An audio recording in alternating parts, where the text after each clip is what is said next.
কালকে আমাদের বাড়িতে ছিল অরন্ধন, সেই কারণেই করেছিলাম অনেক কিছু রান্না বান্না।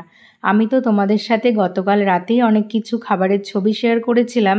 এবার তোমরা অনেকেই হয়তো ভাবতে পারো যে অরন্ধন ব্যাপারটা কী জিনিস।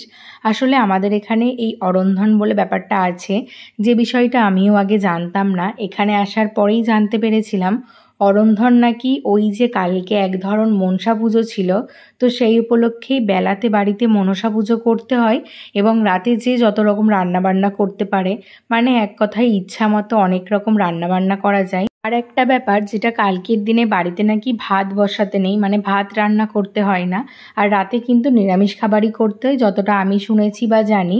যাই হোক, লুচি তো সবসময় করা হয়, তাই গতকাল করেছিলাম ছাতুর কচুরি। প্রত্যেকটা কচুরি প্রথম থেকে শেষ পর্যন্ত খুব সুন্দর ফুলকো ফুলকো হয়েই ফুলেছিল। আর কচুরির সাথে খাওয়ার জন্য করেছিলাম ছোলার ডাল, আলুর দম, সিমাই, আর তোমাদের দাদাভাই দোকান থেকে এনেছিল রসগোল্লা। এই ছিল গতকাল দিন অরন্ধনের রান্নাবান্না। আর এই থালাটা আমি সাজিয়েছিলাম আমার শ্বশুরমশাইয়ের জন্য। চলো তাহলে আজকের মতো টাটা। আর ভিডিওটা কেমন লাগলো জানিও।